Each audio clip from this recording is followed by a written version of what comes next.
Hello everyone, I am Gagan Ladha and we here at Everdemy helps teachers, mid and small size coaching owners to create their own online academy.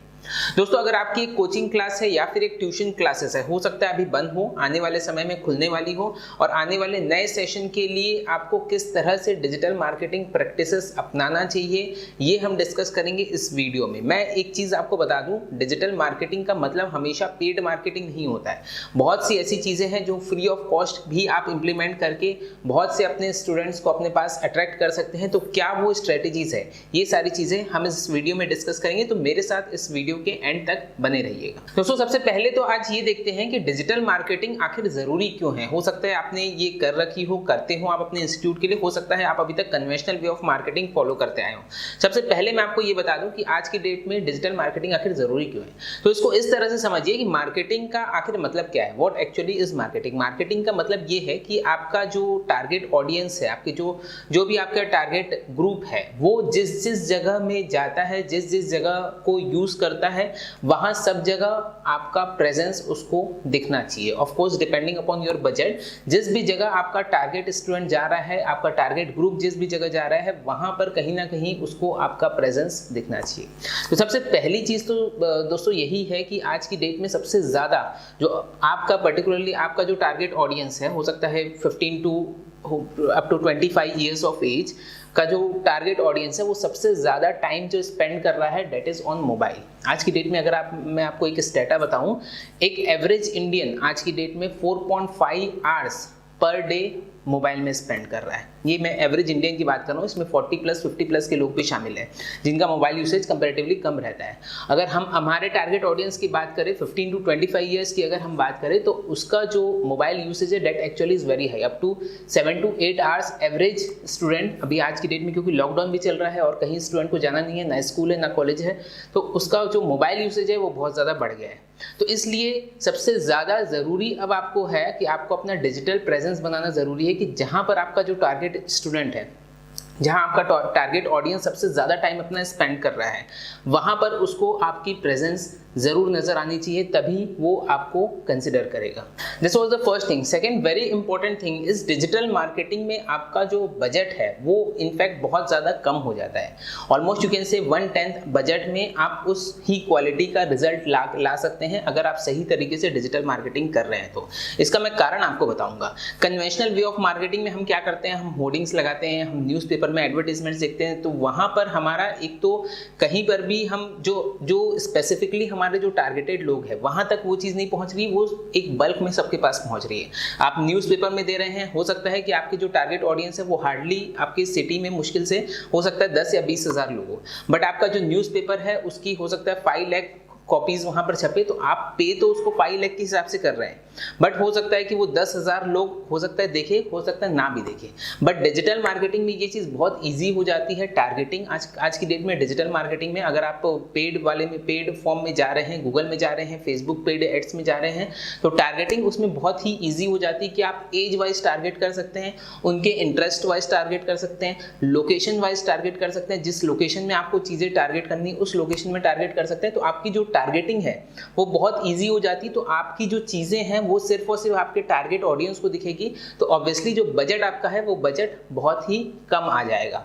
And third very important thing कि इसमें major आप कर सकते हैं। आप conventional way of marketing में कोई measurement नहीं है। आप सपोज आपने होर्डिंग लगा के रख दिया, होर्डिंग के पैसा आपका किस तरह से यूज हो रहा है या यूज हो भी रहा है कि नहीं हो रहा है, आपके काम के लोग उसको देखे भी हैं कि नहीं देखे हैं, ये चीज़ आप मेजर नहीं कर सकते। आपने एक हवा में बस लगाया कि यार होर्डिंग हमने लगाई थी, उसका हमको प्रॉफिट हुआ था पिछले साल, तो इस साल हम 2 होर्डिंग लगा देंगे, बट कितना आप इन्वेस्ट कर रहे हैं उसमें और उसमें कितना ROI आ रहा है, कितना रिटर्न ऑन इन्वेस्टमेंट आ रहा है, इसके कैलकुलेशन का कोई फॉर्मूला आपको कन्वेंशनल वे ऑफ एडवर्टीजमेंट में नहीं मिलता।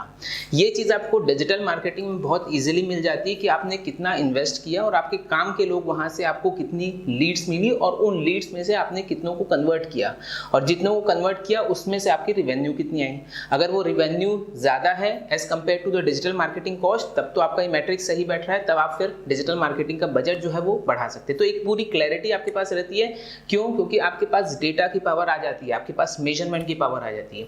सो this is the reason why you must go for the digital marketing. अब ये डिजिटल मार्केटिंग हम हमेशा समझते हैं कि यार सिर्फ पेड रहते हैं क्या, तो सिर्फ ये पेड नहीं रहता, बहुत सारी जगह में आप फ्री ऑफ कॉस्ट भी अपना डिजिटल प्रेजेंस बना सकते हैं। यस, अगर आप पेड करते हैं डेफिनेटली आपको बेटर रिजल्ट्स मिलेंगे, बट फ्री ऑफ कॉस्ट भी बहुत सी चीज़ें अवेलेबल है जो अभी हम यहाँ पर डिस्कस करेंगे। तो दोस्तों जैसा कि मैंने आपको बताया कि जहाँ जहाँ पर आपके टारगेट ऑडियंस, जहाँ जहाँ पर आपके टारगेट स्टूडेंट्स है, वहाँ पर आपको अपनी प्रेजेंस बनानी है। तो कहाँ कहाँ पर मोबाइल में अगर आपका एक टारगेट स्टूडेंट मोबाइल यूज़ कर रहे हैं तो क्या क्या चीज़ सबसे ज़्यादा यूज़ कर सकता है, वो यूज़ करता है गूगल, यूज़ करता है फेसबुक, इंस्टाग्राम, यूट्यूब। तो ये सारी जगह में अब हमको प्रेजेंस बनानी है। मैं अभी सिर्फ प्रेजेंस बनाने की बात कर रहा हूँ, मैं अभी पेड एड्स में जाने की बात नहीं कर रहा हूँ। अभी प्रेजेंस आप किस किस तरीके से बना सकते हैं, सबसे पहली बात करते हैं हम गूगल की। तो गूगल एक बहुत अच्छा प्लेटफॉर्म है। कोई भी आदमी अगर कुछ सर्च करता है तो वो सबसे पहले गूगल में जाता है और वो गूगल में सर्च करता है, लेट्स सपोज उसने सर्च किया इंजीनियरिंग क्लासेस नियर मी। तो जब वो इंजीनियरिंग क्लासेस नियर मी जैसे ही डालेगा तो उसको लिस्ट में कई सारी चीज़ें दिखती है। तो ये जो कहलाती है, यहाँ पर आप अपनी लिस्टिंग कर सकते हैं with the help of Google my business. तो सबसे पहले तो आपको अकाउंट बनाना पड़ेगा गूगल माई बिजनेस पे। ये मैं ऑफलाइन क्लासेस के लिए ही बात कर रहा हूँ, अभी मैं ऑनलाइन की बात नहीं कर रहा हूँ। अगर आपके ऑफलाइन क्लासरूम प्रोग्राम है तो गूगल माई बिजनेस में आपका अकाउंट होना बहुत ज़रूरी है, क्योंकि ये लोकल जो सर्च है, लोकल सर्च को टारगेट करने का यही एक बहुत अच्छा टूल है।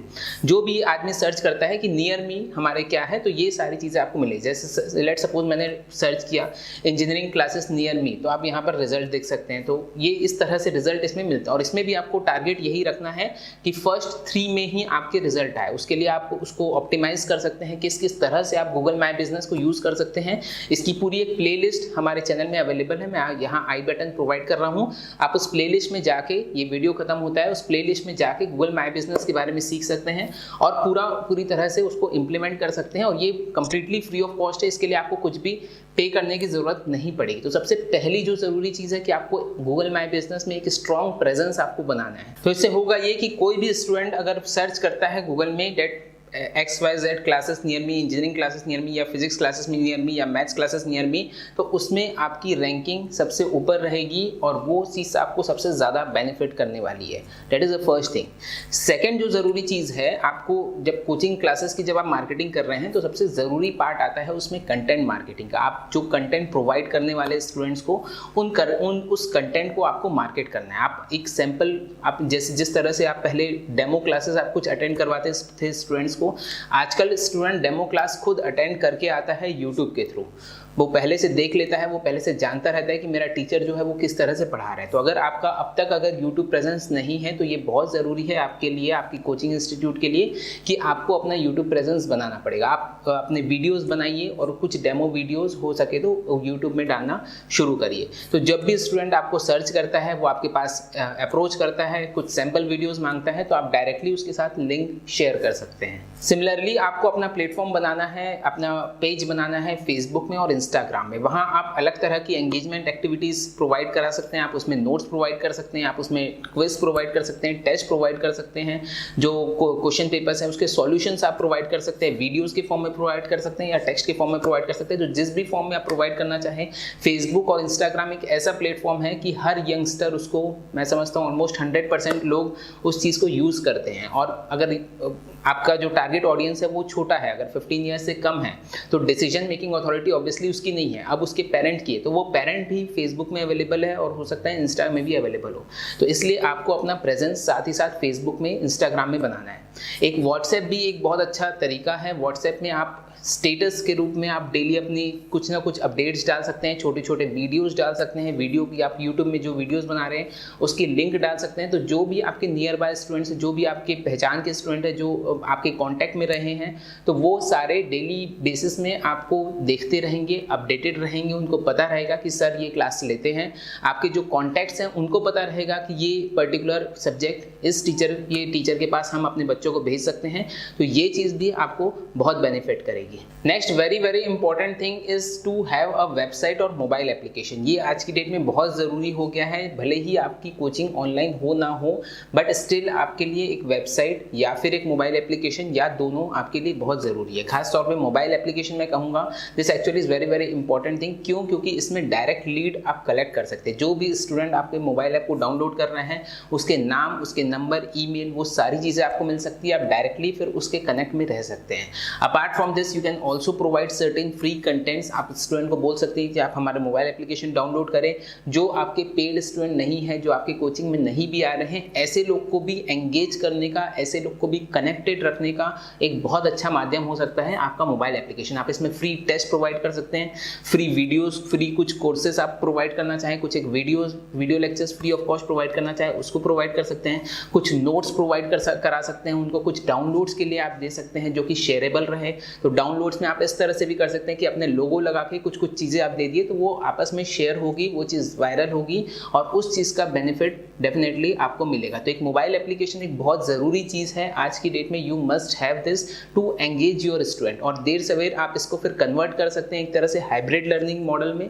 आपकी जो ऑफलाइन कोचिंग इंस्टीट्यूट तो है ही, उसके साथ ही साथ आप उनको वही कंटेंट्स ऑनलाइन भी प्रोवाइड कर सकते हैं। तो ये एक एक्स्ट्रा एज होगी आपको आपके कॉम्पिटिटर्स के कंपैरिजन में, क्योंकि आज की डेट में student is sufficiently aware with online classes और ऑनलाइन क्लासेस के बेनिफिट्स वो सफिशिएंटली समझ रहा है। तो ऑफलाइन के साथ साथ कहीं ना कहीं आपको एक ऑनलाइन प्रेजेंस भी आपकी बनानी पड़ेगी, ऑनलाइन कंटेंट्स भी उनको प्रोवाइड करने पड़ेंगे।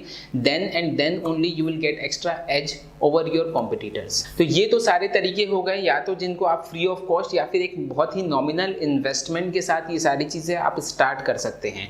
पेड एडवर्टीजमेंट्स में किस तरह से जाना है, तो उसके लिए आप फेसबुक यूज़ कर सकते हैं, गूगल यूज़ कर सकते हैं। उसके लिए मैं एक सेपरेट वीडियो आपको प्रोवाइड करवा दूंगा कि अगर आप फेसबुक में खुद से ही अपनी एड्स क्रिएट करना चाहते हैं तो आप किस तरह से कर सकते हैं। गूगल एड्स में आप अपनी एड्स क्रिएट करना चाहते हैं तो आप किस तरह से एक नॉमिनल बजट के साथ ये सारी चीज़ें आप स्टार्ट कर सकते हैं। इसके लिए एक अलग वीडियो आपको मिल जाएगा। सो आई होप ये सेशन आपके लिए यूजफुल था, आपके इंस्टीट्यूट को पढ़ाने में डेफिनेटली ये चीज़ यूजफुल होगी। So I wish you all the very very best. Thank you so much.